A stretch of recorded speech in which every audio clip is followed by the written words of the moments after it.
Hello everyone, how are you guys? I really hope you all are doing well. तो आज की video आपकी physics की होने वाली है, जिसमें आप CGL 2022 में जितने भी क्वेश्चंस आए हैं जो फिजिक्स से आए हैं, हम सभी वो क्वेश्चंस डिस्कस करने वाले हैं।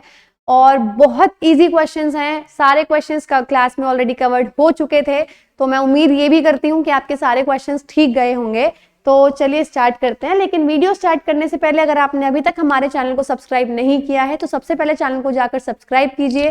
टेलीग्राम चैनल @RBE_S को ज्वाइन कीजिए। उसमें आपको सारी वीडियोस के PDF जो हैं वो टाइमली मिल जाएंगे। इसी के साथ अलग अलग प्लेलिस्ट बना दी गई है, जैसे आप देख रहे हैं कि मैथ्स के क्रैश कोर्स की, इंग्लिश के क्रैश कोर्स की, GS, कंप्यूटर, सबकी वीडियोस आपको प्लेलिस्ट में मिल जाएंगी, तो आप टाइमली चेक करते रहिए। तो चलिए स्टार्ट करते हैं सबसे पहले क्वेश्चन के साथ। What is the unit of work done? सबसे आसान क्वेश्चन। कार्य की इकाई क्या है? जूल। ये आपको मैं क्लास में समझा चुकी हूँ। तो जूल जो है वो वर्क की यूनिट होती है। The SI unit of acceleration is? त्वरण की SI इकाई क्या है? ये सारे क्वेश्चंस मैंने आपको प्रैक्टिस सेशंस में, प्रीवियस ईयर में, क्लासेस में कई बार करा दिए थे। तो त्वरण यानी एक्सेलरेशन की SI यूनिट होती है मीटर पर सेकेंड स्क्वायर। तो ये मीटर पर second square is the correct answer. Identify the correct statement about inertia. जड़त्व के बारे में सही कथन। जड़त्व क्या था? जब आप किसी ऑब्जेक्ट को, किसी भी वस्तु को, जो जैसा है वो वैसा ही रहना चाहता है। क्यों? उसके अंदर मास इतना है, द्रव्यमान इतना है, तो जितना ज्यादा उसके अंदर वेट होगा या मास होगा, वेट भी नहीं है, मास यूज करते हैं, जितना ज्यादा उसके अंदर द्रव्यमान होगा उसके अंदर उतना ही जड़त्व होगा। तो greater the mass greater the inertia. तो ऑप्शन सी जो है वो इसका करेक्ट आंसर हो गया। नेक्स्ट क्वेश्चन की बात करते हैं। Distance covered by the object is dash to time. वस्तु द्वारा तय की गई दूरी समय के कैसे होती है? भाई जितना ज्यादा समय आप लगाओगे उतनी ज्यादा दूरी कवर कर लोगे, राइट? तो यही है। अगर स्पीड सेम है तो मैं स्पीड को चेंज नहीं कर रही, स्पीड आप जितनी स्पीड से जा रहे थे उतनी स्पीड पे जा रहे हो, तो जितना ज्यादा टाइम में आओगे उतना ज्यादा डिस्टेंस कवर करके आओगे। तो ये जो है समानुपाती होते हैं, यानी अनुपातिक होते हैं, डायरेक्टली प्रोपोर्शनल होते हैं। The motion of dash body is an example of uniformly accelerated motion. पिंड, कौन से पिंड की गति समान रूप से त्वरित गति का एक उदाहरण है? देखो, यूनिफॉर्मली एक्सेलरेटेड मोशन एक तो होता है सर्कुलर मोशन, ठीक है, और एक होता है फ्रीली फॉलिंग मोशन, जिसमें ऑब्जेक्ट को आप फ्रीली छोड़ देते हो नीचे गिरने के लिए। उसमें भी यूनिफॉर्म एक्सेलरेशन होता है, बिल्कुल समान त्वरण उसको मिलता है, क्योंकि पृथ्वी समान त्वरण से उसको अपनी तरफ खींचती है। तो फ्रीली फॉलिंग बॉडी, ये इसका करेक्ट आंसर है। What kind of forces arise from transient dipoles in atoms? Transient dipoles कौन से होते हैं? देखो, डाइपोल होते हैं द्विध्रुव, जिनमें एक प्लस और एक माइनस का ध्रुव बने होंगे, दो अलग अलग पोल बने होंगे, एक प्लस और एक माइनस। ट्रांजिएंट मतलब वो टेम्परेरी है, वो परमानेंट नहीं है। तो जब टेम्परेरी डाइपोल दूसरे एटम को भी ऐसा ही बना दे, दूसरे जो अणु है, जो परमाणु है, दूसरे परमाणु को भी अपने जैसा बना दे और उनके बीच में एक आकर्षण बल आ जाए, तो उस आकर्षण बल को क्या कहते हैं? ये क्वेश्चन पूछ रखा है। और ये जो आकर्षण बल होता है, अट्रैक्टिव फोर्स होती है, बहुत कम डिस्टेंस पे लगती है, पिकोमीटर्स में। पिकोमीटर कौन सा होता है? 10⁻⁻12 मीटर। तो इस फोर्स को क्या बोलते हैं? ये मैंने आपको पढ़ा रखा है, इसको बोलते हैं लंदन डिस्पर्जन फोर्सेस। लंदन फैलाव बल सबसे वीक फोर्स होती है, तो ये इसका करेक्ट आंसर है। नेक्स्ट क्वेश्चन की बात करते हैं। What do you call a component of identical size that offers a higher resistance to electricity? अगर यहां तक का कुछ समझ ना भी आए तो आपको ये पता होना चाहिए, इन्होंने बोला समान आकार का वह घटक क्या है जो विद्युत के उच्च प्रतिरोध प्रदान करता है, इलेक्ट्रिसिटी को पास ही नहीं होने देता। उसको क्या बोलते हैं? कुचालक बोलते हैं, इंसुलेटर बोलते हैं। इंसुलेटर ऑप्शन में नहीं है, तो इंसुलेटर क्या है? पुअर कंडक्टर है ना, अच्छा चालक नहीं है ना, कुचालक है। तो ये हो गया पुअर कंडक्टर, ये इसका ऑप्शन, ये हिंदी में गलत है, तो ये हो गया, इसका कुचालक बोलते हैं, poor conductors. Dash in a particular direction is velocity. किस चीज में डायरेक्शन अगर मैं जोड़ दूं, दिशा जोड़ दूं, वो वेलोसिटी बन जाता है, वेग बन जाता है। स्पीड में जैसे डिस्टेंस है, डिस्टेंस में डायरेक्शन अगर मैं जोड़ दूं, डिस्प्लेसमेंट बन जाता है। स्पीड में अगर मैं डायरेक्शन जोड़ दूं, वेलोसिटी बन जाता है।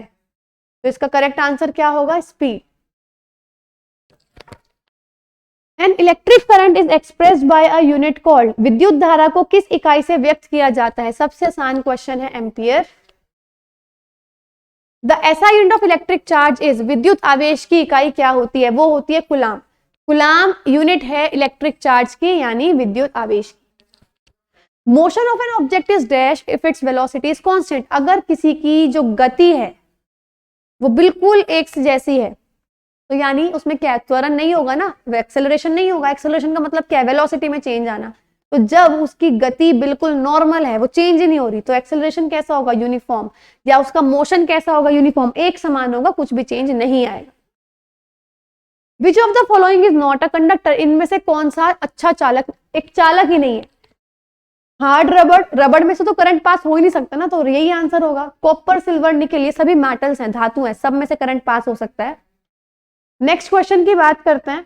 What is the numerical value of a physical quantity? कोई भी राशि है, दो चीजें होती हैं, तो इसमें एक होगी डायरेक्शन, एक होगी उसकी वैल्यू, उसको हम बोलते हैं मैग्नीट्यूड। तो मैग्नीट्यूड यानी परिमाण को ही वही उसकी फिजिकल वैल्यू है, न्यूमेरिकल वैल्यू।